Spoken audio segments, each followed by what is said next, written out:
Bonjour tout le monde. Bienvenue.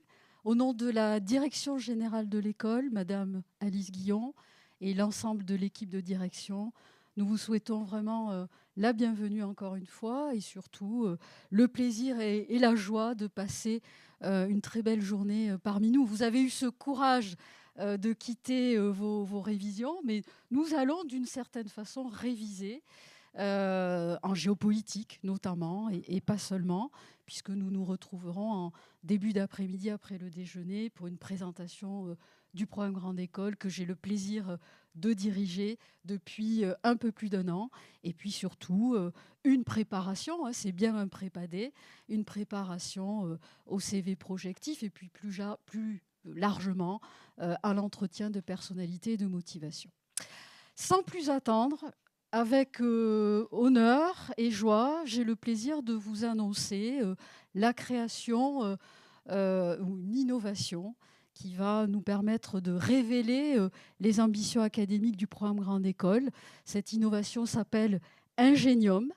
Nous avons souhaité l'inscrire dans le succès du continuum en géopolitique de la classe préparatoire au Master 2, puisque ici, à Schema, au sein de notre programme Grande École, ce continuum, c'est-à-dire cette transition entre la classe préparatoire et votre première année d'études dans un programme Grande École, nous l'avons construite, initiée, dès 2017 en recrutant des professeurs de classe préparatoire, dont M. Frédéric Munier qui est présent aujourd'hui, M. Emmanuel Combe, Olivier Rietor. Donc ils sont là depuis plusieurs années pour faire vivre ce continuum, c'est-à-dire cette transition entre la prépa et vos années d'études au sein du programme Grande École. Et ce continuum, c'est aussi pour nous une signature symbolique, mais à laquelle nous sommes très attachés, et j'en porte d'ailleurs l'héritage avec beaucoup de responsabilités. C'est une signature qui se relie aussi au CV Projective, c'est Think Forward, c'est penser demain. Donc penser demain, ce sont des cours signatures, dont le cours de géopolitique de Frédéric Munier, dont le cours d'économie contemporaine du professeur Emmanuel Combe, et puis à la rentrée prochaine, un cours de géoéconomique à la puissance E3. Donc E3, dans notre écosystème Schema, c'est un acronyme pour désigner nos exigences, notre excellence et bien sûr notre engagement. Et on souhaite que nos étudiants se propulsent à cette puissance 3 dès les premières semaines de cours. Alors, cette signature, elle irrigue bien sûr, au-delà des cours signatures, l'ensemble du programme, que ce soit les fondamentaux du management, les séminaires, les spécialisations que vous allez mentionner sur votre CV projectif. Donc, c'est notre colonne vertébrale et c'est ce à quoi nous travaillons au quotidien. Donc, le continuum en géopolitique, c'est une verticale. On va parler de stratégie et cette notion est très importante en stratégie. Donc, dès la L3, avec des cours dédiés que je viens d'évoquer. En M1, pourquoi pas poursuivre l'aventure en double diplôme à Sorbonne Université et pourquoi pas terminer dans l'un de nos Master of Science dédiés à la géopolitique en la matière. Il s'agit de International Business, mais nous avons, avec Frédéric Munier, des projets dans ce domaine-là, encore plus en phase avec la géopolitique. Donc, Ingénium, ce sont les continuums parce que nous voulons capitaliser sur le succès en géopolitique. Nous voulons nous adresser plus spécifiquement aux amoureux et aux amoureuses des humanités avec un grand H, les littéraires, les scientifiques, les géographes en devenir. Peu importe la discipline, nous sommes vraiment dans une approche interdisciplinaire, comme vous allez le voir. Nous voulons célébrer l'excellence académique à Schema et nous voulons bien sûr, avant tout, promouvoir les expertises de nos professeurs. Donc les continuums de l'excellence, ce sont donc 3 continuums, le continuum historique en géopolitique et puis 2 nouveautés, ad litteram, pour les amoureux des lettres et de la philosophie, à la lettre, et scientia, pour les amoureux des mathématiques. Donc, 3 trajectoires, 3 continuums, un recrutement très sélectif et surtout des approches, comme je l'ai dit, interdisciplinaires avec l'assurance qui est très importante, notamment pour les étudiants qui sont issus de classes préparatoires et pas seulement, la cartographie des possibles, hein, des trajectoires possibles pour vous, même lorsque l'on vient d'un background assez éloigné de l'univers du management. Donc les continuums de l'excellence, rapidement, j'en reparlerai cet après-midi, mais ce sont bien sûr les spécialisations. C'est le même programme auquel nous allons adosser un module avec 2 cours certifiants dans chaque continuum, une production collective et interdisciplinaire à la puissance COL. Vous ne devez pas perdre vos bonnes habitudes de classe préparatoire. Et puis, surtout, une première étape pour un accès très privilégié dans la suite de vos études, que ce soit pour nos doubles diplômes ou autres, on va dire, trajectoires sélectives.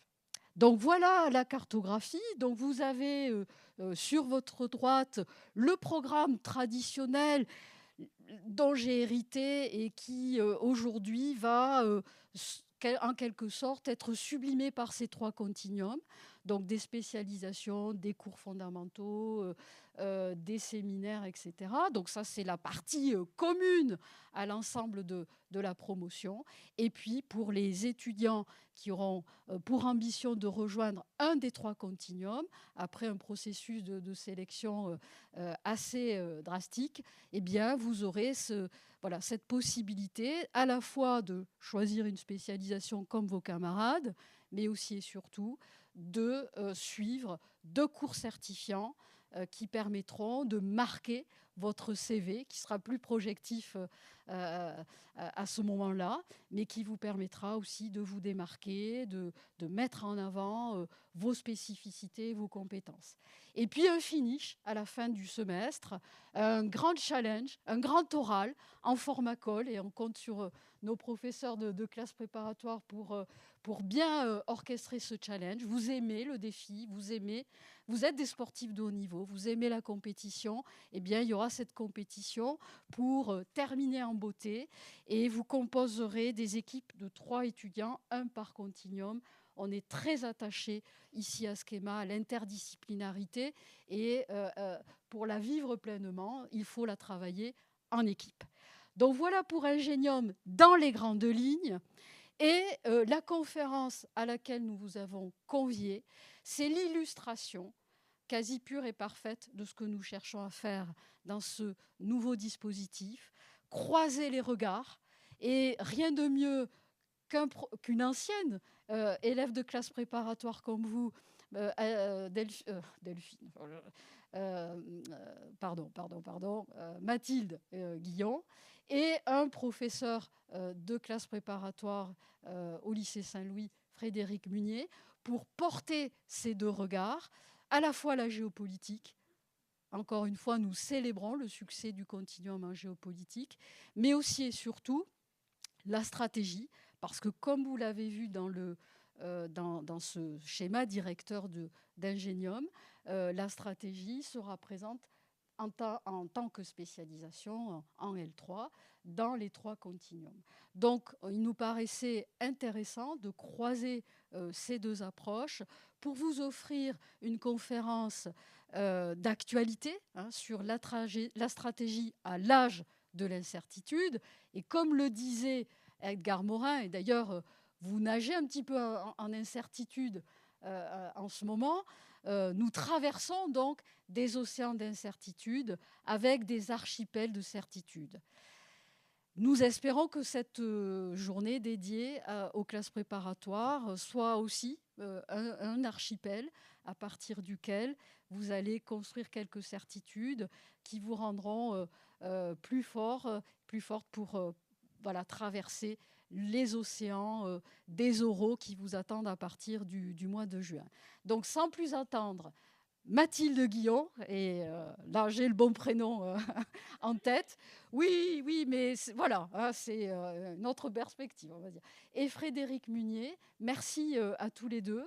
Je vous laisse la parole et bien sûr, à la fin de la conférence, on essayera de vous laisser un petit temps de questions pour profiter un maximum voilà, de ces deux expertises croisées et qui sont encore une fois l'expression d'Ingenium tel que nous souhaitons développer à la rentrée prochaine. Merci à tous les deux.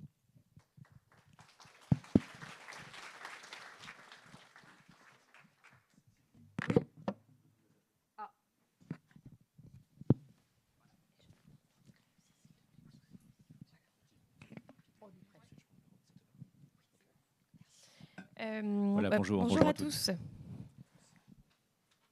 À toutes et à tous. Frédéric, je suis ravie d'être avec toi. Est-ce que tu veux commencer par te présenter ? Oui, alors bonjour à toutes et tous, je m'appelle Frédéric Munier, j'enseigne la géopo, vous le savez peut-être, au lycée Saint-Louis à Paris depuis très longtemps, et depuis 2017 je suis professeur de géopolitique ici. Depuis 2022 je dirige l'école de géopolitique, qui est une entité à l'intérieur de Schema qui est chargée de développer la géopolitique. Donc concrètement un track en L3, des continuités, le double diplôme avec la Sorbonne par exemple en Master 2, la possibilité en interne ici de suivre également dans un MSc, un Master of Science International Business, un track géoéconomie, des partenariats multiples, donc avec la Sorbonne bien sûr, avec des think tanks, avec l'IFRI. Vous connaissez peut-être Thomas Gomard si vous faites un peu de géopolitique. Donc on est la première école à avoir signé un partenariat avec l'IFRI, avec différents think tanks, Institut Jacques Delors, Asia Centre, etc. Et donc on offre des ouvertures un peu internationales sur plein de choses. Et toi Mathilde ? Alors, moi, je suis professeure de stratégie à Schema. J'ai rejoint Schema en septembre 2025, donc je suis toute neuve dans l'institution. Je suis une ancienne préparationnaire, comme vous. J'étais à Franklin. Je ne sais pas, peut-être que certains sont à Franklin dans cette salle. Bon, sinon, c'est pas grave. Et donc, je suis, au-delà d'être professeure de stratégie à Schema, je suis aussi directrice du MSc Strategic Management and Consulting. Donc on en parlera plus tard si vous le souhaitez. Ce programme, il prépare les étudiants. C'est un programme d'excellence qui prépare les étudiants à deux voies liées. La première, c'est le rôle de consultant en stratégie dans des cabinets de premier plan. Et la deuxième voie, c'est des directions stratégiques de grands groupes.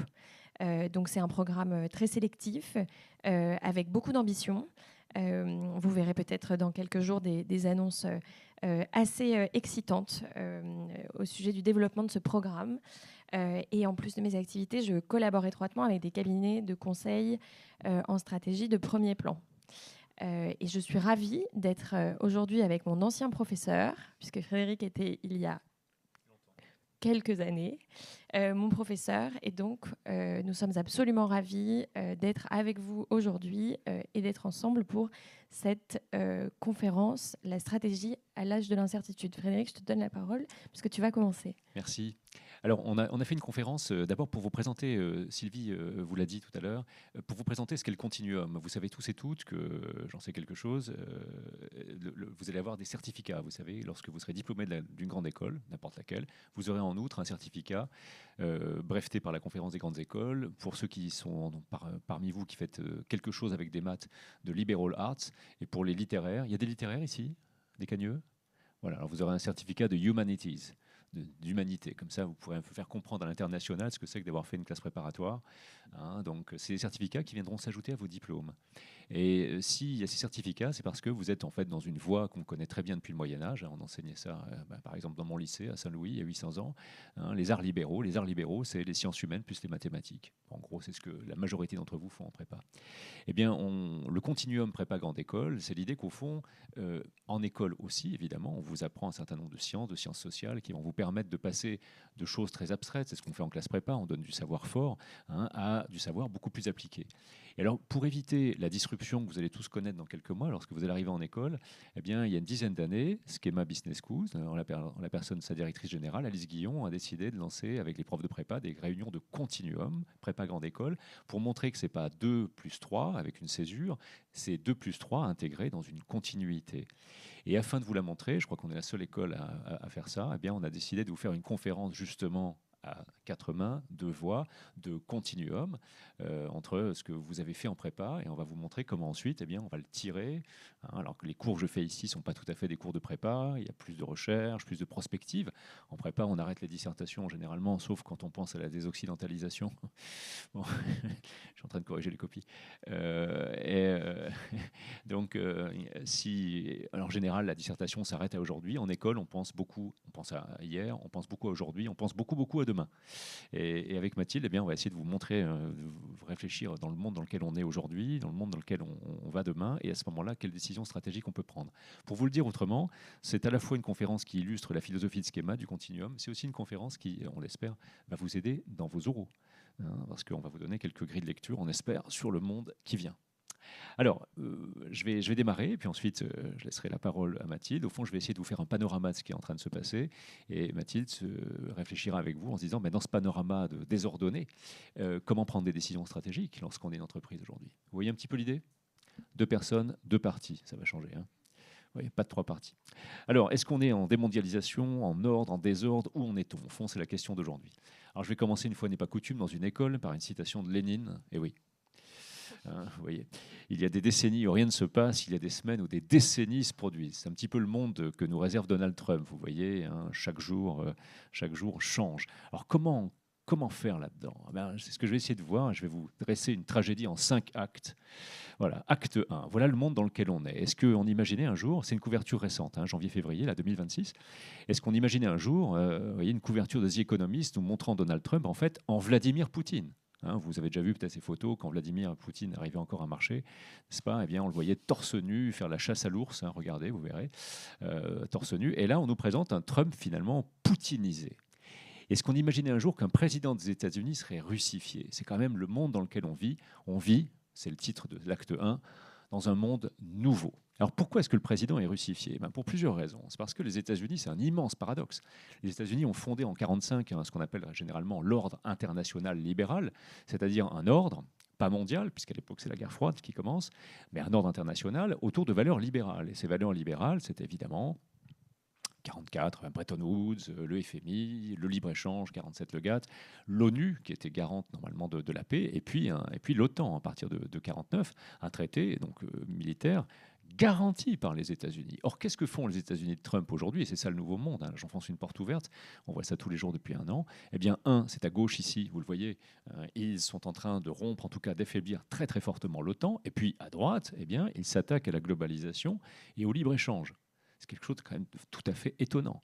Et c'est en ça, en quelque sorte, qu'ils rompent eux-mêmes. C'est le grand paradoxe. Les États-Unis sont en train de détruire ce qu'ils avaient mis en place il y a 80 ans. Mais ça n'explique pas mon Trump poutinisé. La poutinisation, elle est quand même là. Voilà une slide qu'il faudrait montrer et vraiment étudier. On n'aura pas trop le temps ici. Mais c'est une slide sur donc, le vote, notamment. Vous voyez, c'est au centre ici. Vous voyez, février 2025. Je vais me lever. C'est mieux. Voilà. 2 votes en février en 2022. L'ONU a voté, les pays membres ont voté pour condamner au fond l'invasion de l'Ukraine par la Russie. La quasi-totalité des pays de la planète ont voté effectivement la condamnation, sauf évidemment la Russie et ses alliés. Ça, c'est 2022. Mais en 2025, donc Trump, eh bien, les États-Unis ont voté avec la Russie. Ils ont refusé de condamner l'invasion. Et ça, c'est à l'Assemblée générale, 193 pays. Mais au Conseil de sécurité, c'est quand même absolument incroyable. Les États-Unis ont voté avec la Russie et la Chine pour refuser finalement de condamner pleinement l'invasion de l'Ukraine. Donc il est en train de se passer quelque chose d'absolument... C'est un tremblement de terre, géopolitique international, si vous voulez. Les États-Unis sont sur ces questions-là, en tout cas, dans le camp des Russes et des Chinois. Par ailleurs, pourquoi est-ce que c'est toujours une révolution ? Parce que Trump, je vais aller très vite, mais vous le savez, a fait des revendications. Ce qui est tiré de là, c'est le site de Trump. Donc, a fait des revendications explicites sur le Canada. Il aurait voulu que ce soit le 51e État.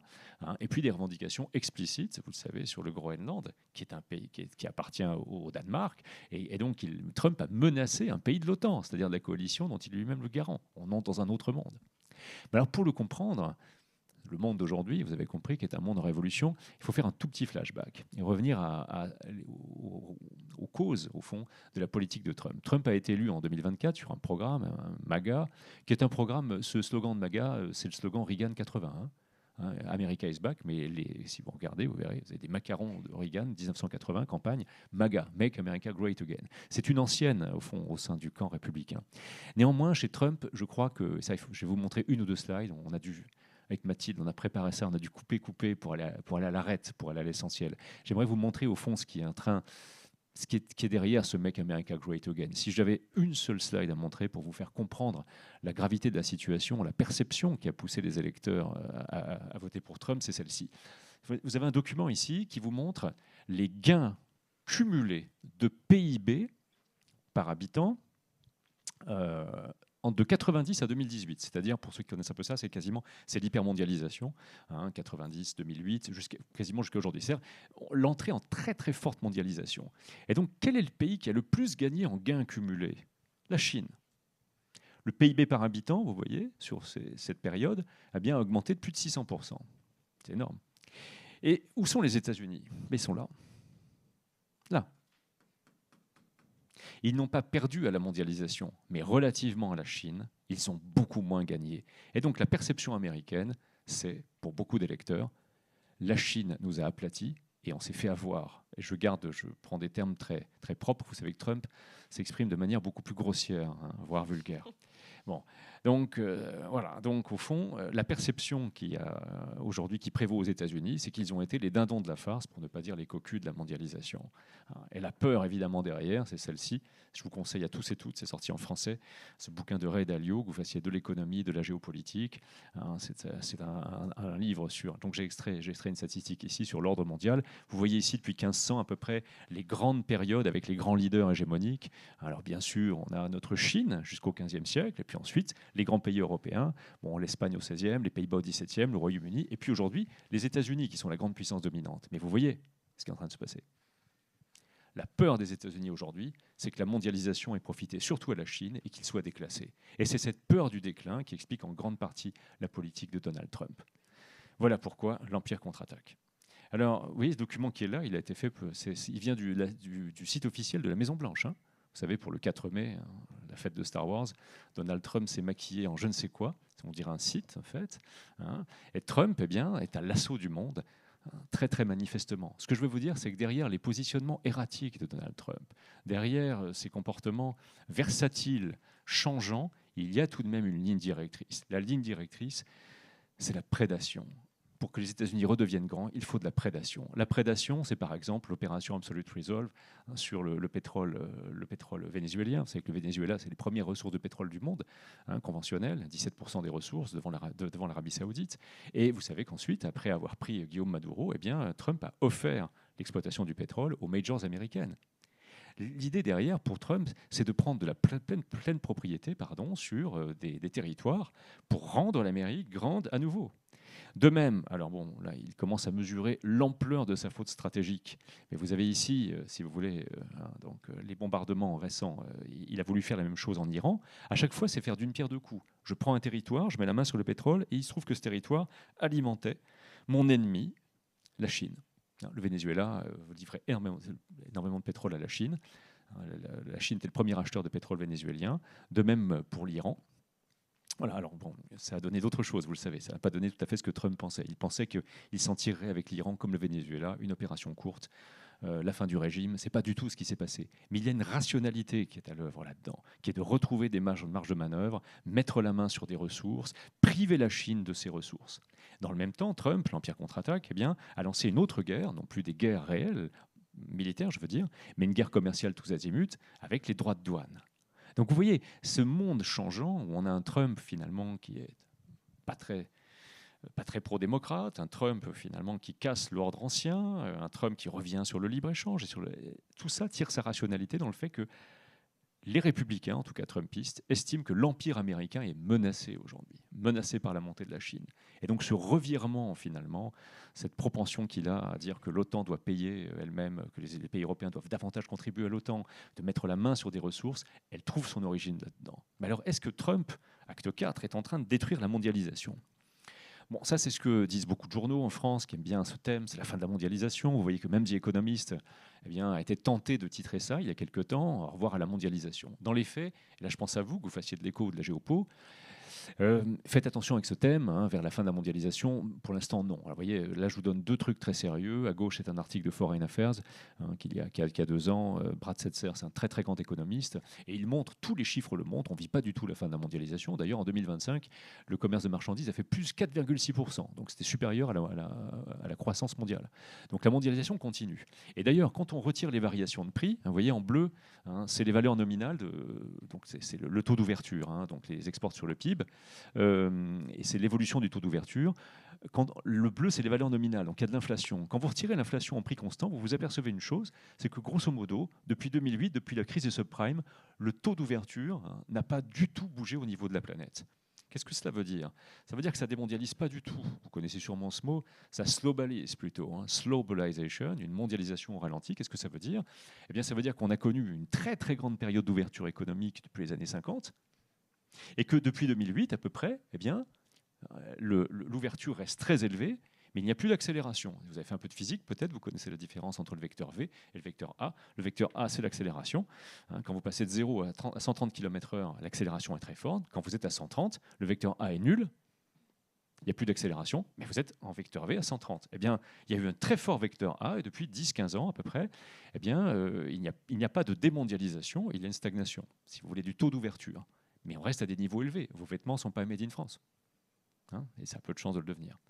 Alors, qu'est-ce qu'a fait Trump? Parce qu'on a l'impression, quand on écoute les journalistes, que c'est la fin de la mondialisation, que tout est bouleversé. Est-ce que Trump a eu un effet? Oui. Je vais vous montrer ça. Ce sont des données extrêmement récentes. Vous voyez, ça, ce sont les tarifs moyens des États-Unis à l'endroit du monde. Alors, vous avez des couleurs, des pastilles en fonction de la nature du pays. Ça, c'était les tarifs moyens avant Trump. Donc vous voyez que les tarifs moyens, c'était ceux de l'OMC, c'est-à-dire, grosso modo, on était sur des tarifs de 3, 4, 5% de droits de douane. Qu'est-ce qu'a fait Trump? Regardez, ça c'est aujourd'hui. Vous voyez, Trump n'a pas détruit la mondialisation, il a en tout cas vis-à-vis des États-Unis fait grimper la moyenne des droits de douane.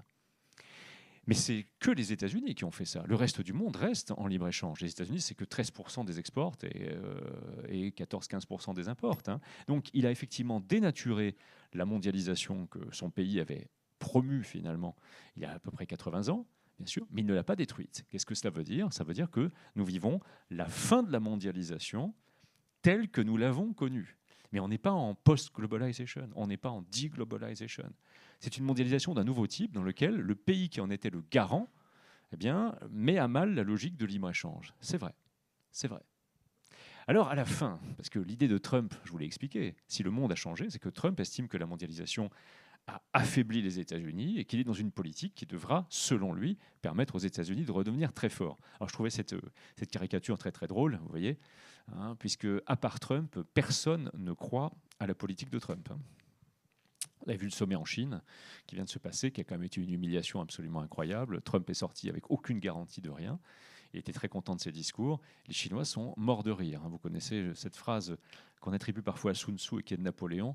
Surtout, ne jamais arrêter un ennemi qui est en train de faire des erreurs. Donc c'est ce que pensent les Chinois. Donc Trump est en train de perdre sa guerre en Iran.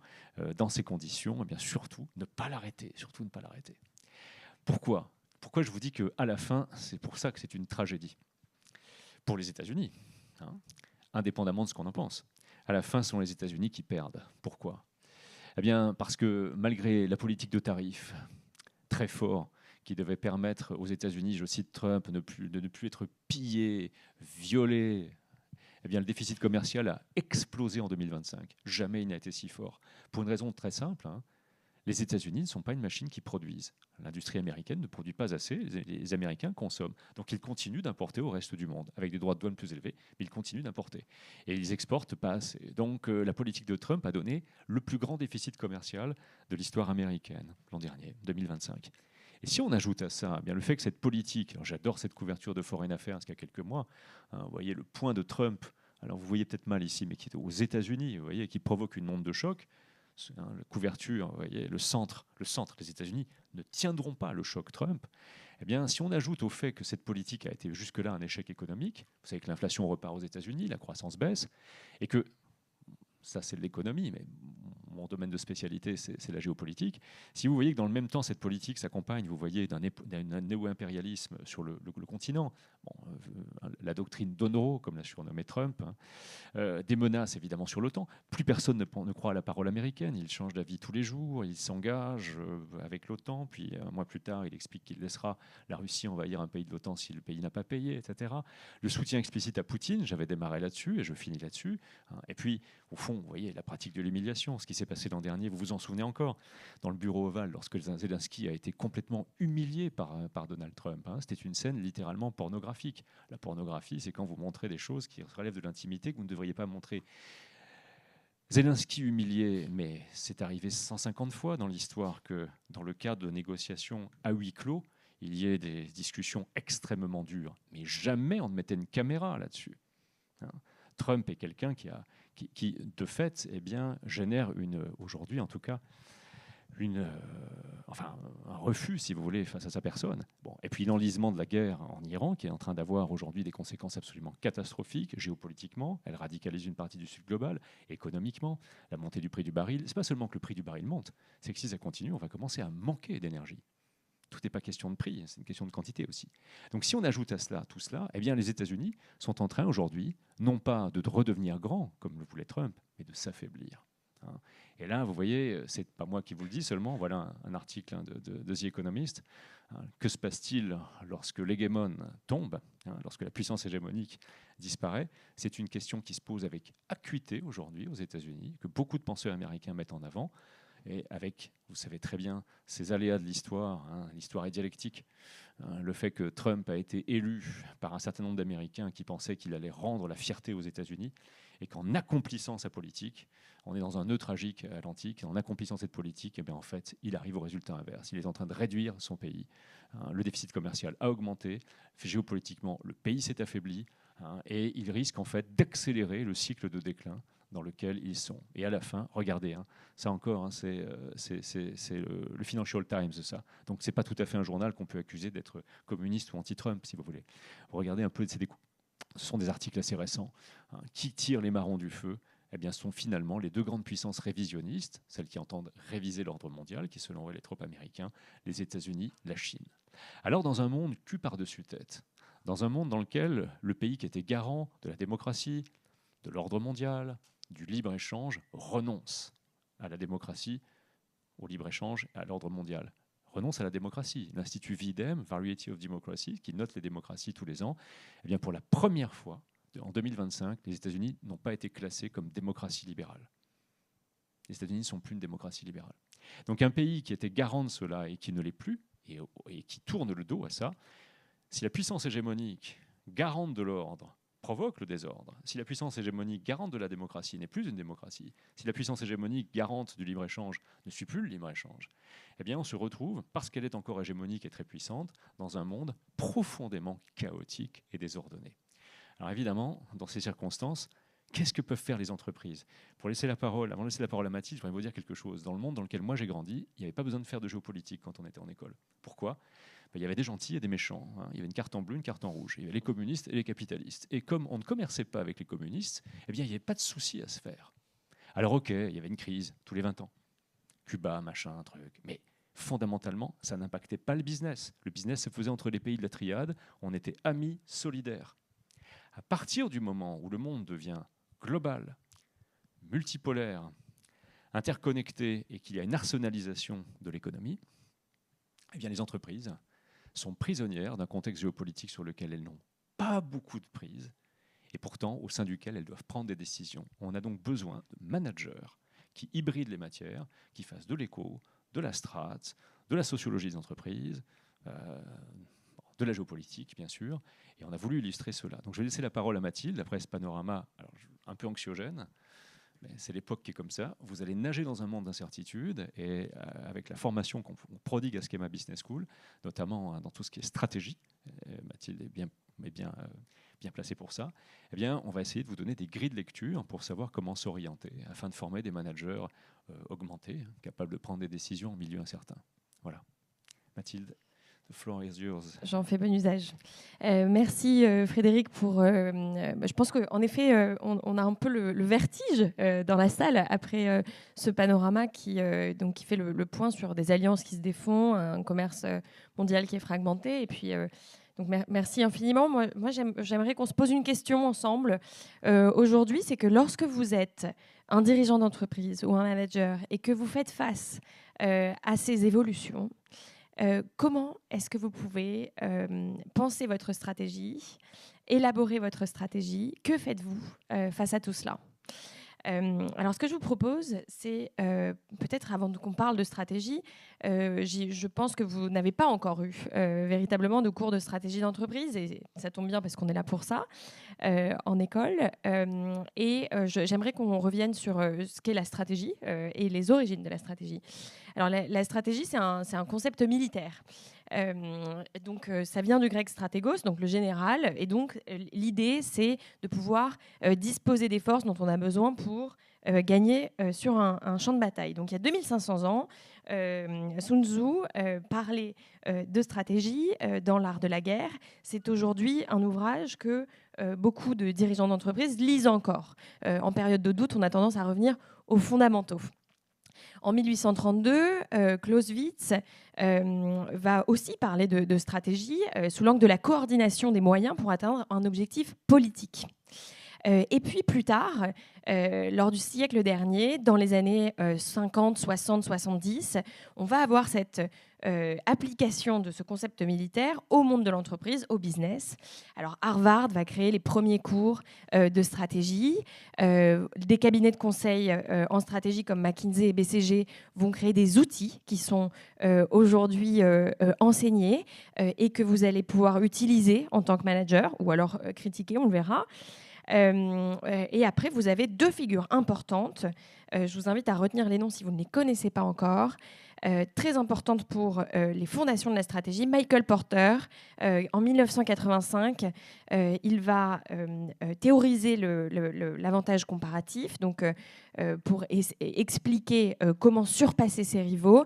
Et puis en 1991, un très très bon article séminal de Jay Barney qui concerne la resource-based view. L'idée ici, c'est que l'avantage concurrentiel, il s'appuie sur des ressources qui doivent être inimitables, rares, non substituables. Vous allez voir, c'est important de retenir cela. Donc ici, si vous voulez, on a les fondations de la stratégie avec l'idée que toute entreprise doit poursuivre la recherche d'un avantage concurrentiel et que l'avantage concurrentiel, il est stable, il est durable. Et cela signifie que lorsqu'on identifie quel est notre avantage concurrentiel en fonction de nos ressources, eh bien, on le défend et on est supposé gagner. Tous les outils que vous allez rencontrer en école de commerce, ils ont cet objectif pour une entreprise de développer et de défendre un avantage concurrentiel. Donc, je vais passer très rapidement. Mais vous avez le SWOT qui analyse les forces et puis les opportunités, les contraintes des entreprises. Vous avez les forces de Porter, la matrice BCG et le plan stratégique à 5 ans. Donc, tous ces outils, ils sont des outils très puissants. Ce sont des outils qui sont utilisés par les étudiants, qui sont utilisés par les managers, et ils ont tous en commun un présupposé qui est que une disruption, un choc intervient de manière isolée, une disruption à la fois, et lorsque l'on fait face à un choc externe ou à un choc interne, eh bien, on diagnostique, on planifie et on exécute. Et on essaye d'atteindre une nouvelle position et tout cela se répète. Alors, est-ce que ces outils sont encore valables dans le monde dans lequel on vit? Ils sont utiles, mais ils sont limités. Et ils sont limités pourquoi? Parce que vous l'avez vu avec Frédéric au plan géopolitique, les disruptions aujourd'hui, elles sont multiples et elles sont interconnectées. Alors, cela ne veut pas dire que les risques de disruption sont de nature nouvelle, mais ces disruptions sont interconnectées. Le géopolitique est intriqué avec la technologie, mais aussi l'environnement. et bien sûr le sociétal. Et il y a une amplification mutuelle qui rend la gestion des entreprises très complexes dans cet environnement. Un exemple est la cascade que vous voyez ici. Vous avez une guerre commerciale Chine-US qui va conduire à une crise logistique, pensez donc à la crise des semi-conducteurs, qui accélère la relocalisation. Et cette relocalisation, elle implique de devoir repenser les modèles économiques. Ici, vous avez une première idée de l'intrication de ces disruptions. Et donc, l'interconnexion, elle va amplifier l'incertitude, elle amplifie la complexité. Et vous avez ici, je vous invite à regarder, ce rapport est très intéressant du World Economic Forum.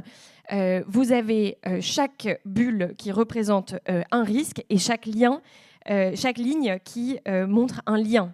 Donc vous voyez ici qu'on a un noyau et des interconnexions entre de nombreux facteurs de risque. Vous pouvez regarder aussi à droite ce tableau, il recense les risques de la sévérité des risques de disruption.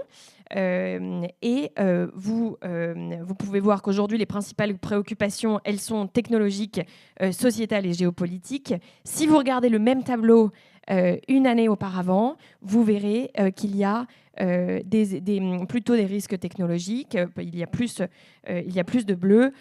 L'idée que vous devez garder en tête, c'est que finalement, chaque année, et Frédéric l'a bien montré dans son panorama, chaque année apporte son lot de disruptions nouvelles et de nouvelles disruptions interconnectées. Alors, une illustration de convergence de ces risques, la technologie et la géopolitique. Je vais être assez rapide sur ce sujet.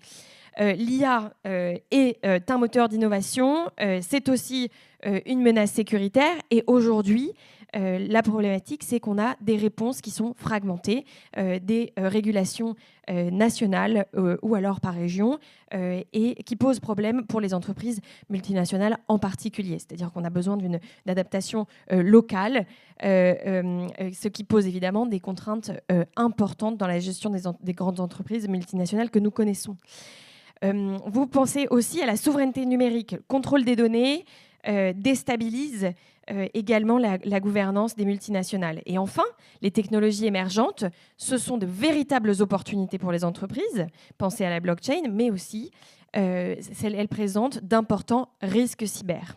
Donc ici, vous voyez qu'on a une intrication très très forte entre la technologie et la géopolitique. Alors, pour une entreprise, la réponse,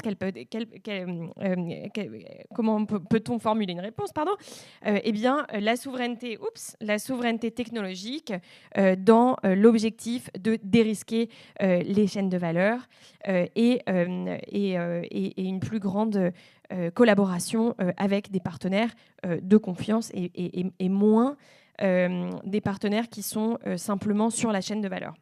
Alors, je vais passer rapidement là-dessus. Il y a aussi un élément que vous devez garder en tête et qui survient en parallèle. Les pressions auxquelles les entreprises font face, ce sont des pressions multiples qui se superposent et qui se contredisent. On a ici un panorama des parties prenantes. Alors, c'est une typologie, mais vous avez des parties prenantes différentes avec des intérêts qui sont divergents et parfois qui sont contradictoires.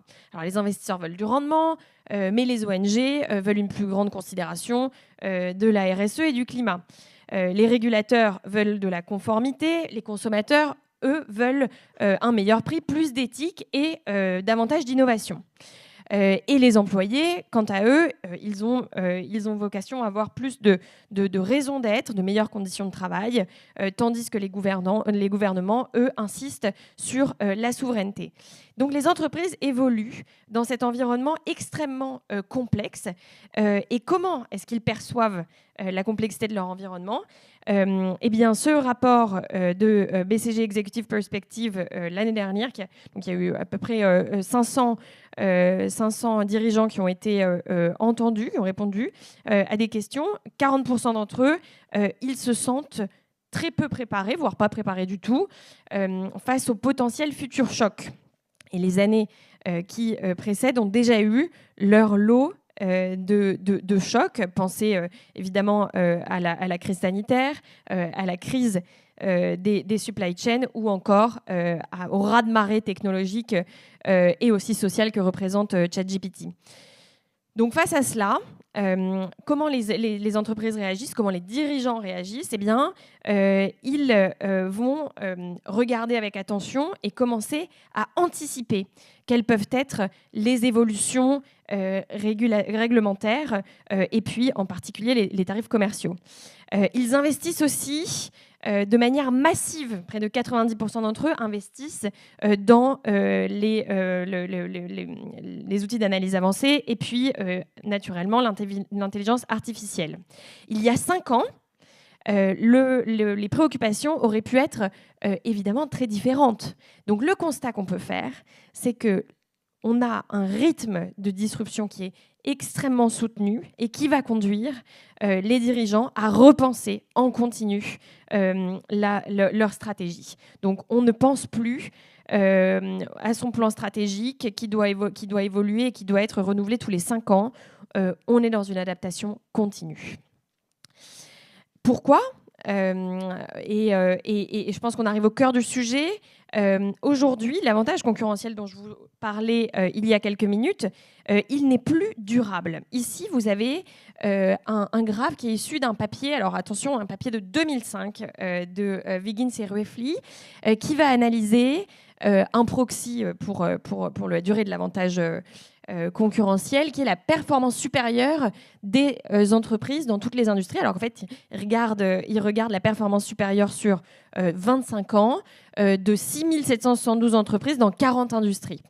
Et il montre que seuls 5,17% des entreprises parviennent à avoir une performance supérieure pendant plus de 10 ans. Par industrie, ce qui est intéressant, c'est de regarder en 2005 ce que donne l'industrie informatique. Le chiffre pour l'industrie informatique est de 0,35%. Qu'est-ce que ça veut dire ? Ça veut dire qu'il est extrêmement difficile dans le secteur informatique de défendre une position, un avantage concurrentiel sur un long terme. Et donc, ici, vous avez un autre graphe qui peut vous donner un autre point de vue.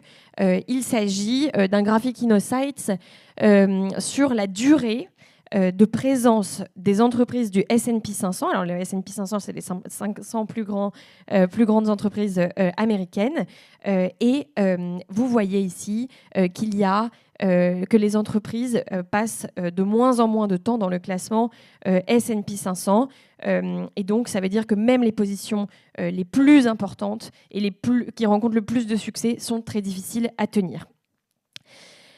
Alors, c'est aussi corroboré, et de manière plus récente. Vous avez ici un très récent graphe de McKinsey qui a interrogé des dirigeants et les répondants estiment qu'il est de plus en plus difficile de maintenir l'avantage concurrentiel tel qu'il est et que donc la nature de l'avantage concurrentiel risque de changer de manière significative, voire radicale, au cours des 5 prochaines années. Alors qu'est-ce que ça veut dire ? Ça veut dire que la performance prolongée, c'est plus du tout la règle, c'est plutôt l'exception. Et pourquoi ? Parce qu'on a une hyper-compétition, parce qu'on a un changement technologique dont je parlais et naturellement pour les risques qui ont été évoqués par Frédéric. Et donc, Daveni en 2010, donc des chercheurs américains ont montré que finalement, l'avantage concurrentiel durable était plutôt supplanté par l'enchaînement d'avantages compétitifs successifs. Alors ici, et face à ces bouleversements, le BCG Anderson Institute et puis des consultants du BCG avec des chercheurs ont proposé ce concept assez simple mais assez puissant. Your strategy needs a strategy. Finalement, vous avez besoin d'une stratégie pour élaborer votre stratégie. Alors vous allez me dire, c'est de la métastratégie, c'est un peu pompeux, ça ne sert pas à grand-chose. Et en fait, qu'est-ce que ça veut dire ? Ça veut dire qu'il n'y a plus une bonne stratégie, mais il y a une multitude d'approches, une multitude de stratégies et plusieurs approches à mobiliser selon le contexte. Vous avez une approche classique, plutôt valable pour des marchés stables et prévisibles. Vous avez une approche adaptative pour des marchés qui sont un peu plus imprévisibles, une approche visionnaire dans des marchés où on peut façonner l'avenir, une approche façonnante quand l'avenir est assez incertain mais malléable. Et enfin, lorsque vous êtes dans un marché en crise, vous avez une stratégie, une approche plutôt qui va être celle du renouvellement. Le problème, c'est que les dirigeants d'entreprise, qui sont certainement passés par de très belles institutions et qui ont développé, initié et commencé leur carrière dans des marchés qui étaient plutôt stables, eh bien, ils n'ont appris que l'approche classique. La stabilité des marchés, quand on a un problème, ou alors quand on pense sa stratégie, eh bien, on va contrôler, on va planifier, on va exécuter, et c'est tout. Or, aujourd'hui, on a plutôt besoin de détecter et de s'adapter. Et donc, il y a seulement 20% des dirigeants qui, à l'époque où cette étude avait été faite, il y en a seulement 20% qui adaptent réellement leur style stratégique à leur environnement. Et ceux-ci sont les gagnants. Ils sont les gagnants puisqu'ils arrivent en moyenne à générer entre 4 et 8% de rendement supplémentaire par rapport à leurs collègues qui sont plutôt dans une approche classique. Alors, qu'est-ce que ça veut dire concrètement ? Concrètement, ça veut dire qu'aujourd'hui, on va faire davantage de scénarios.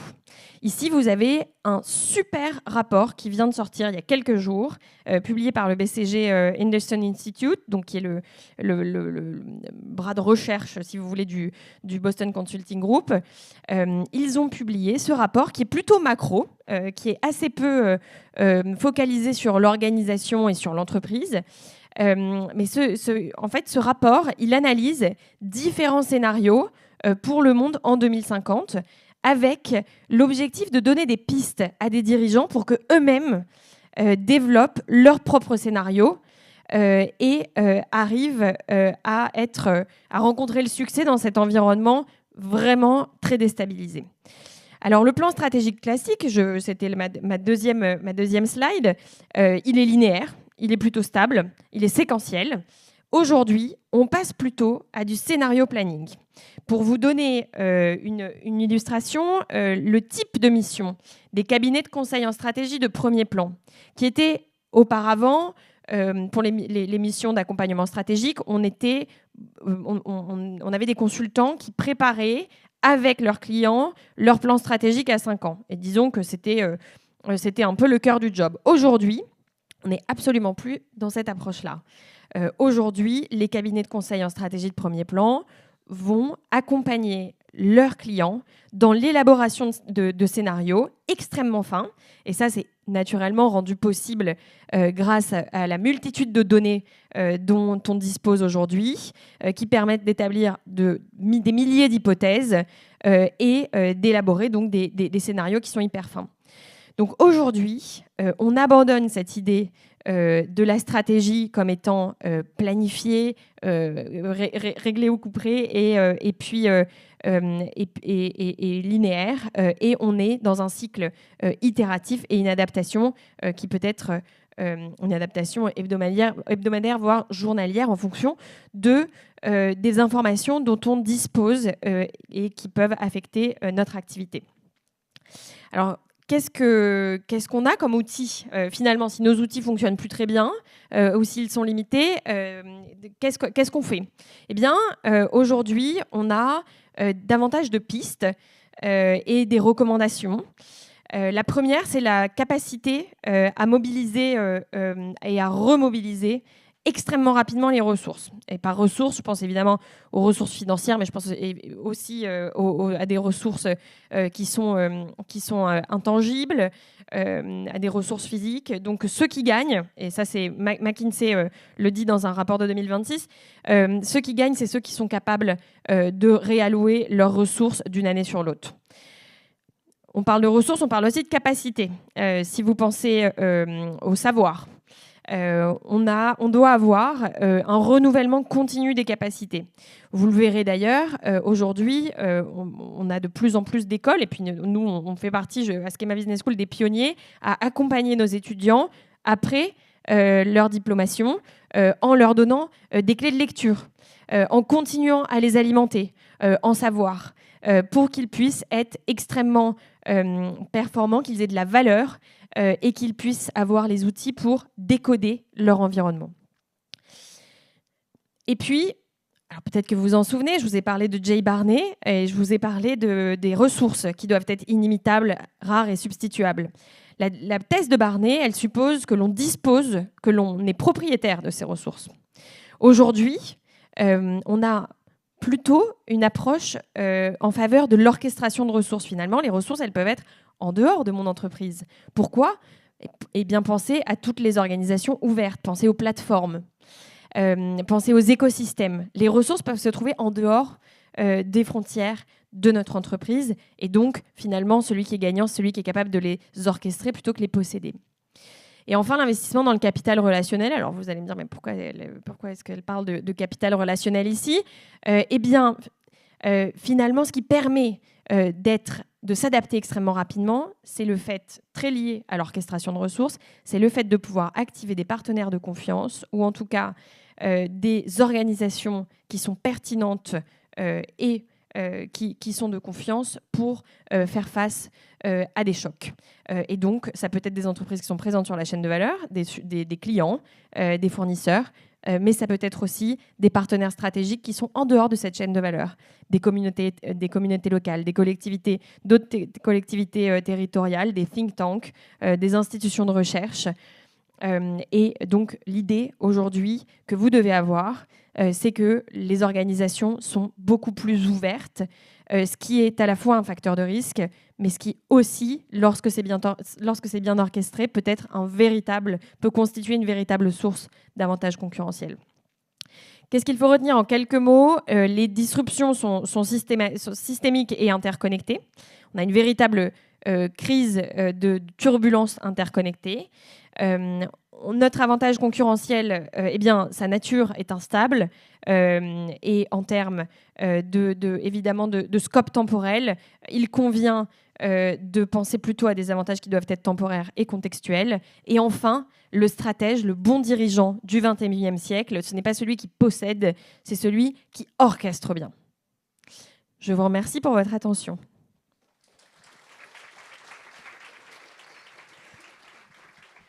Merci. Je crois que là, Mathilde vient d'illustrer évidemment l'énorme valeur ajoutée de l'école et d'illustrer au fond ce que je vous ai dit tout à l'heure en introduction sur la force du continuum. Lorsque vous entrez en classe préparatoire, on cherche à vous former, à vous donner des savoirs fondamentaux, comportementaux aussi, des savoir-faire. On vous apprend à travailler, à rendre des trucs à l'heure. On vous apprend en fait une grande résilience ainsi, vous le savez tous et toutes, hein, bien sûr. Et l'idée quand même, en arrivant en école, c'est d'utiliser ces savoirs, ces savoir-faire pour une chose à la fois très simple à qualifier, extrêmement dure à mettre en avant, qui est la prise de décision.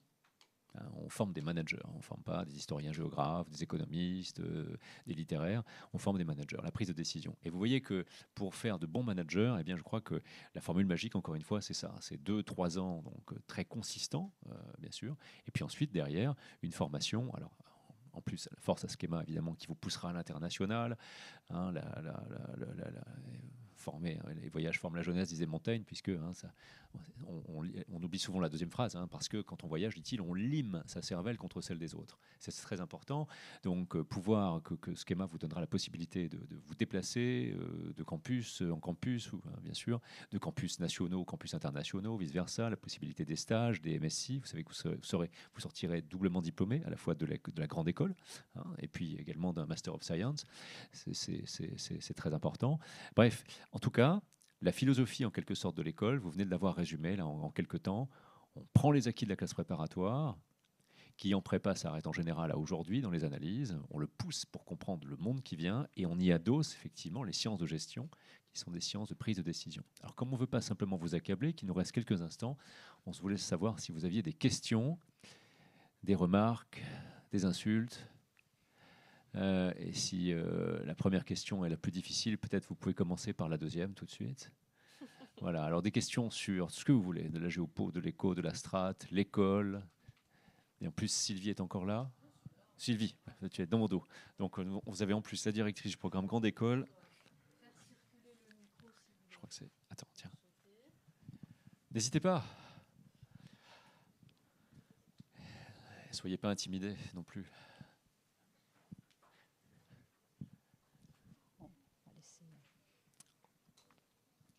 Sur l'orientation, les possibilités, les programmes.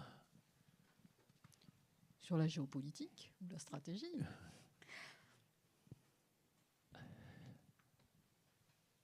Ah, voilà. Je vous passe le micro.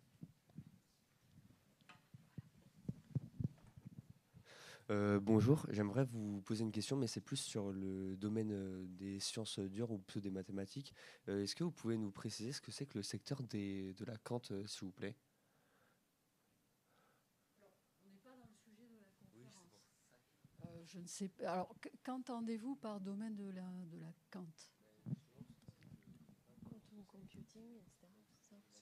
Oui. Quantique, quoi. Dans le... Oui.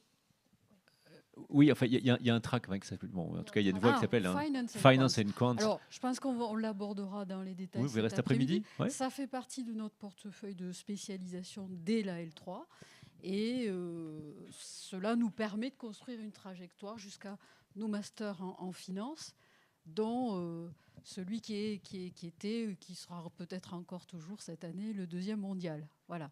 Donc c'est un tremplin pour accéder notamment à ce master et pas seulement. On peut aussi rejoindre un master en stratégie en ayant fait une spécialisation en finance. Ça peut être un beau croisé de regard aussi. Voilà. Mais on abordera ce sujet en particulier cet après-midi. Merci. Oui ? On va vous donner de la voix avec le micro. Vous pouvez vous lever peut-être ça. Ah oui, non, comme vous voulez. Voilà. Super, ça passe. Bonjour, merci déjà beaucoup pour votre présentation. J'ai une petite question pour vous, Frédéric. Est-ce que pour vous, l'Occident, c'est seulement les États-Unis ou pas? Merci. C'est une toute petite question. C'est un mot qui est né sous l'Empire romain, l'Occident. Et il y a plein de définitions. Il y a un très beau livre qui est sorti qui est sur la construction de l'Occident. Au XXe siècle, ce qu'on appelle l'Occident, c'est une forme de civilisation, est devenu un projet géopolitique, surtout à partir de 44-45. Et finalement, le pays qui a mis ce projet en avant, ben c'est alors comme vous voulez, notre enfant, notre fils illégitime, notre bâtard, les États-Unis. Les États-Unis ont mis en place effectivement un projet occidental. Alors encore une fois, je le définissais tout à l'heure, avec entre l'ONU, si vous voulez, et puis et le GATT, un projet autour de la démocratie, le libre-échange, pour faire court. Et c'est ce projet politique qui est attaqué aujourd'hui par les pays qu'on appelle révisionnistes. Ça n'a rien à voir avec le révisionnisme historique. En relations internationales, le révisionnisme, c'est un mouvement qui conteste l'ordre établi. Donc vous avez des pays qui sont favorables.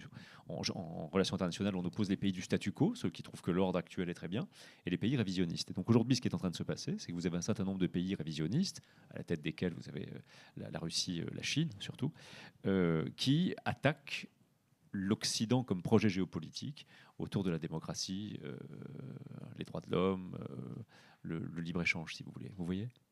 Voilà. Maintenant, à l'origine, l'Occident, on peut le définir de plein de manières, plus culturellement parlant, bien sûr. Mais ce qu'on appelle l'Occident en géopolitique, c'est cette espèce d'ensemble autour des États-Unis, de l'Europe occidentale, peut-être on pourrait y mettre le Japon ou la Corée du Sud, par exemple, qui posait comme base, jusqu'à Trump en tout cas, qu'on était dans un système de liberté au sens large, liberté politique, le libéralisme politique, la démocratie, liberté économique, la libre entreprise, le libre-échange. Voilà. C'est ça qui est durement attaqué en ce moment.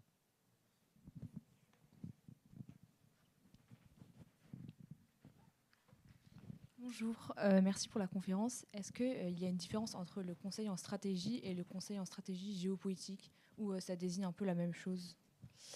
Alors, merci pour votre question. Le conseil en stratégie, les cabinets que je vous ai présentés dans la première slide, McKinsey, Bain, BCG, qui sont ce qu'on appelle les MBB, les plus gros cabinets américains. Il y en a évidemment bien d'autres. sont positionnés sur du conseil plutôt avec la vocation de développer une performance économique en prenant en compte, bien sûr, des aspects qui peuvent être géopolitiques. C'est ce type de conseil, il s'adresse à des grandes entreprises, à des entreprises et à des organisations. Vous avez évidemment des spécialités. Vous avez des experts dans ces cabinets, des experts qui sont géopolitiques, des experts en supply chain, des experts beaucoup d'expertises très différentes. Maintenant, si vous parlez du conseil en géopolitique, je pense que ce sont d'autres types de structures et ces grands cabinets ne sont pas les plus réputés pour ce type d'accompagnement. Et on aura peut-être d'autres types de clients, j'imagine. On a plusieurs. Merci de votre question. On a plusieurs étudiants là, du track Géopo. Le track a démarré il y a 3 ans, hein, donc ils accèdent au marché de l'emploi. Ils sont rentrés chez Wavestone, par exemple, où là ils font effectivement, c'est des cabinets qui sont plus spécialisés et qui font du conseil en Géopo. Ce sont des métiers qui sont en train de se développer. Hein, et on a été la première école à créer en son sein une école de Géopo en 2022. On a été précurseur là-dessus et on en tire des fruits aujourd'hui. Hein. Il y a beaucoup de conseils là-dedans. Alors après, il y a des départements très particuliers qui s'emparent de ça aussi. Par exemple, le ministère des Armées, le Quai d'Orsay, ils ont des cellules de veille stratégique aussi. Mais dans le privé, il y a des cabinets de conseil qui se montent spécialement là-dedans et auxquels les entreprises font appel, bien sûr.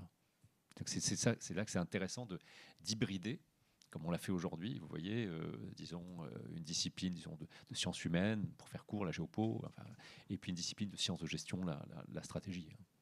Et si je peux ajouter quelque chose, vous avez aussi des cabinets qui sont extrêmement forts et pointus sur les industries de défense et qui ont donc des habilitations assez particulières.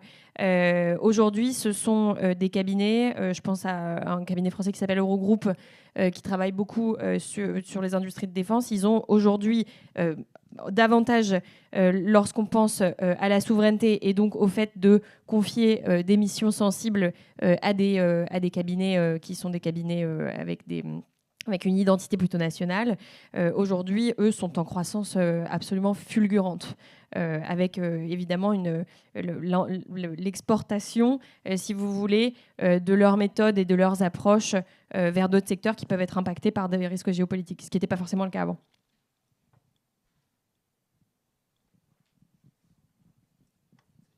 Bonjour, moi j'avais une question concernant la géopolitique.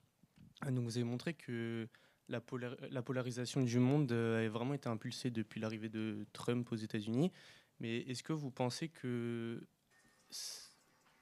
qu'elle pourrait prendre fin justement à la fin du mandat de Trump, ou alors elle pourrait justement continuer et que ça a marqué le début d'une nouvelle économie? C'est une très bonne question, je vous remercie. Écoutez, c'est pour ça que vous verrez en école, par rapport à ce que vous avez fait en classe prépa, on fait beaucoup plus de théorie. Et c'est important parce que j'enseigne en prépa, j'ai écrit les programmes, je sais ce qu'on fait. Hein, donc, ce sont des programmes qui visent à vous donner des connaissances fondamentales sans lesquelles on ne peut pas construire. Et en même temps, les programmes sont assez descriptifs. Et là, je parle pour ceux qui font de la géopo. Qui est-ce qui fait de la géopo là? Okay. Bon, ceux qui font de l'éco, vous voyez les auteurs. Vous ne faites pas peut-être assez d'économétrie, mais vous voyez les auteurs. En géopo, finalement, on voit des auteurs, mais on le voit dans les copies d'ailleurs, les élèves mettent côte à côte un article de Foreign Affairs et puis un essai qui a été écrit par un journaliste qui n'a pas les compétences, c'est mis à côté, et puis on a du name dropping, paragraphe après paragraphe, d'auteurs dissemblables, etc. C'est très étrange. Alors pour répondre à votre question, et la théorie est importante là-dessus, si on suit à peu près, par exemple, des gens comme Ray Dalio que je vous ai montré, au-delà de la personnalité de Trump, il se passe quelque chose, c'est que pour la première fois depuis 1945, l'hégémon américain est menacé, et pour vous donner un chiffre très, très, très simple à comprendre, en 2025, les intérêts de la dette américaine dans le PIB américain étaient supérieurs à 3%, c'est-à-dire supérieurs aux dépenses militaires américaines. Les Américains mettent plus d'argent pour rembourser leurs dettes que pour financer leur défense. Et en général, dans ces cas-là, historiquement, quand un empire qui est un empire soft. Hein. Les États-Unis n'ont pas conquis le monde. C'est un empire doux, en quelque sorte, ou bienveillant. Bon, on parle de soft imperialism. Eh bien, quand un empire commence à avoir plus de dépenses, vous voyez, pour rembourser ceux à qui il a emprunté, que la possibilité de financer sa défense à l'ordre, enfin, dans son sein, si vous voulez, en général, ça entraîne des réactions. Et on le sait tous, les empires ne cèdent pas parce qu'ils sont conquis, ils se cassent de l'intérieur. Hein, c'est là toute la thèse de Paul Kennedy en 87, Rise and Fall of Great Powers. Hein, c'était l'idée de surextension impériale. Donc, cette situation est là pour les États-Unis. Alors, Trump la traite à la Trump, mais après Trump, la situation sera encore là. Et donc, en général, quand un empire se sent menacé, eh bien, il se met à prendre des décisions pour essayer d'éviter le déclin, auquel il échappe rarement. Hein, bien sûr. Et donc, si vous voulez, il est fort à penser, et ça, quand même, les théoriciens nous le disent tous, que les politiques, même si Trump n'est plus là, d'ailleurs, regardez une chose très simple, hein, Trump 1 avait initié des choses comme ça. Par exemple, il voulait ne plus dépendre tout à fait du libre-échange, et pour ça, il avait refusé de nommer des juges à la cour d'appel de l'OMC. Et donc, l'OMC est bloqué, la cour d'appel est bloquée depuis 2017. Biden n'a pas remis de juge. Et donc, ça accrédite la thèse que je vous dis, c'est que les États-Unis sont dans une situation aujourd'hui extrêmement compliquée qui s'imposera au prochain président. Hein, et donc, il est très probable que le libre-échange tel qu'on l'a connu est derrière nous. Hein. Arnaud Orin, ça vous dit quelque chose, peut-être le capitalisme de la finitude, l'a bien montré. Il y a des moments dans l'histoire où on est en pleine croissance partout sur Terre ou dans une grande zone. Tous les États pensent qu'ils vont y gagner et ils sont très friendly les uns vis-à-vis des autres. Mais quand la taille du gâteau commence à se rétrécir, quand par exemple il y a des pressions sur les ressources, quand la croissance baisse, eh bien on entre dans des périodes, il y en a eu depuis le XVIe siècle, plusieurs, qu'on appelle de capitalisme de la finitude. C'est-à-dire que la plupart des États pensent que eh bien, certains vont gagner, certains vont perdre. Ça ne va plus être un jeu win-win, ça sera un jeu win-lose. Et bien à ce moment-là, eh bien, en général, les éléments de mondialisation explosent, les États ont plus tendance à faire des guerres tarifaires ou de vraies guerres, et on est plutôt dans ce moment-là historiquement, vous voyez. Donc je ne vous dis pas que le prochain président sera aussi versatile et changeant, aussi narcissique et arrogant, mais il aura face à lui le mur de la dette, des contraintes financières énormes, vous voyez, et un monde beaucoup plus hostile.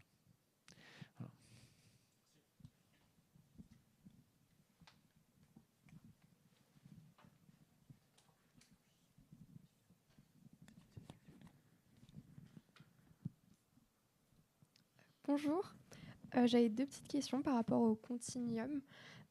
Déjà, la première, vous avez parlé du fait que c'était sélectif. Est-ce que ça se fait par rapport aux résultats des concours ou vraiment L3 ? Et ensuite, par rapport au campus, c'est uniquement disponible sur les campus en France ou est-ce qu'on peut également suivre ce cursus à l'étranger ? Alors, je confirme, et on en reparlera en début d'après-midi. Oui, c'est une trajectoire très sélective à partir de vos notes de concours et pas seulement. Qu'on est en train de préciser la grille d'évaluation des différents candidats.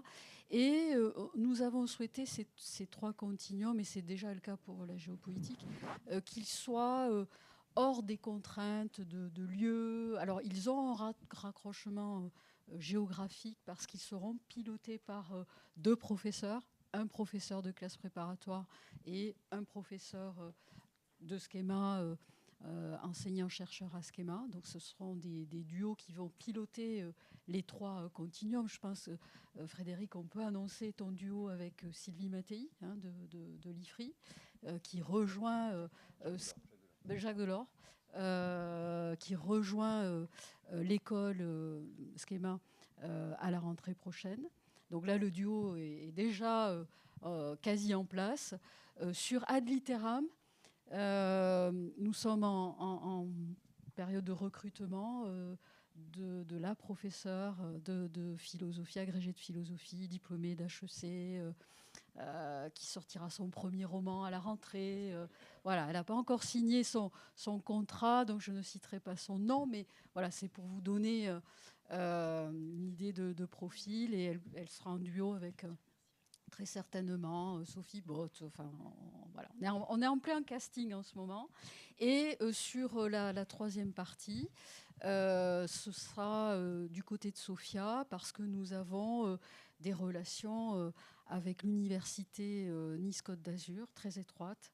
Et de ce côté-là, du point de vue géographique, bien sûr, c'est un professeur de mathématiques d'une prépa niçoise ou cannoise, je laisse encore planer le mystère, qui prendra la tête de Scientia avec un expert de schéma plutôt, lui, positionné sur de l'intelligence artificielle. Donc les 3 continuums ont un territoire, mais un territoire ouvert, c'est-à-dire connecté avec l'ensemble de nos campus internationaux. Tout ça pour vous dire que vous pouvez partir au semestre 2 à l'international, à Raleigh, Bello ou Suzhou, tout en étant dans l'un des 3 continuums. Donc on a voulu vraiment être hors contrainte de temps et de lieu, dans la mesure où les 2 modules certifiants que vous suivrez, vous les suivrez à distance, mais tout en étant encadrés par ce duo prof prépa, issu de classe préparatoire et enseignant-chercheur de schéma. Voilà. Donc c'est comme cela qu'on va piloter les 3 continuums. Mais je repréciserai tout cela en début d'après-midi lorsque je présenterai le programme Grande École dans les détails. Oui, alors c'est très sélectif. On envisage à peu près 20 à 25% de la promotion. Donc ça représente à peu près 45 étudiants par continuum. Voilà, donc c'est sélectif, sachant que vous serez autour de 750, 760, dont 565 étudiants venant des prépas ECG et ECT et 80 étudiants venant des prépas littéraires. Voilà. Et puis nous avons des admissions sur titre à hauteur de 15%. Avec qui nous apprécions que vous puissiez aussi travailler, collaborer. Et j'évoquerai d'ailleurs cette belle diversité au sein de la promotion. Mais voilà pour les ordres de grandeur. Sylvie, tu me permets Oui. Vous avez bien compris donc qu'on allait mettre en place donc 3 continuums d'excellence, donc l'un plutôt littéraire, l'autre plutôt scientifique, matheux, et le 3e géopo.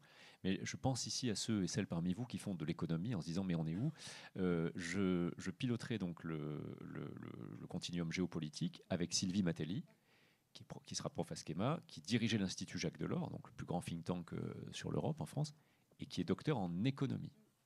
Parce que pour des raisons XY qui tiennent à l'éducation nationale, et c'est un vaste chapitre, vous avez dû choisir, pour ceux qui sont en ECG, entre la géopolitique ou l'économie. Et vous comprenez bien que ce choix, si ce n'est qu'à moi, on ferait 4 heures de chaque, pour tout le monde. On ne peut pas comprendre l'économie sans la géopo, on ne peut pas faire des géopos sans les chiffres.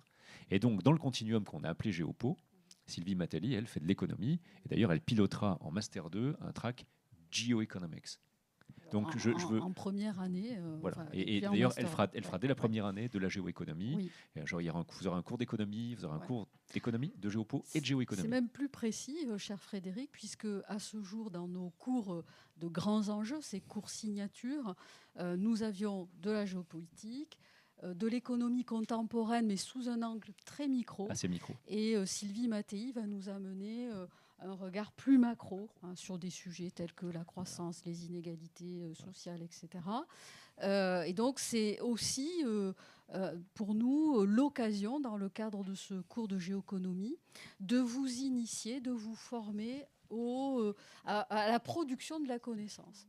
Comment un enseignant-chercheur dans une grande école comme Schema produit de la connaissance, s'inscrit donc dans une démarche scientifique selon quel principe, etc. Donc ce cours de géoéconomie, il a cet objectif bien sûr de vous initier si vous n'avez pas du tout fait de macroéconomie ou de poursuivre ce que vous avez appris en classe préparatoire ou ailleurs, mais aussi et surtout vous offrir la possibilité d'explorer le comment on produit la connaissance, quelles sont les méthodes scientifiques, les terrains de recherche, les sujets aussi d'expertise de nos professeurs, puisque au-delà de Sylvie Mattei, c'est un groupe de professeurs qui viendront voilà, à travers différents thèmes, vous expliquer le comment ils ont produit telle recherche avec tel type d'article, dans tel type de revue, etc. Et c'est ce que Mathilde Guillon vous a montré dans sa présentation, hein, toute cette articulation entre des articles de recherche, des ouvrages de référence et bien plus encore. Voilà, donc ce cours, nouvelle formule en 2026, pour aussi et surtout profiter de l'arrivée de Madame Sylvie Mattei. Voilà, nous avons commencé, Frédéric et moi, à travailler avec elle et je pense que c'est une superbe opportunité. Que vous veniez d'ailleurs des sciences économiques, comme tu le précisais, ou des lettres ou autres sujets, hein, vous l'avez compris. On essaye aussi voilà, de jongler, de tricoter avec les disciplines sans vouloir absolument vous classifier, identifier des profils types. On n'aime pas tellement tout cela à Schema. On aime l'ouverture d'esprit. L'esprit critique est très important au quotidien. Et ce qu'on a cherché aussi à partager avec vous à travers cette conférence aujourd'hui. Et on va poursuivre, bien sûr, cet après-midi.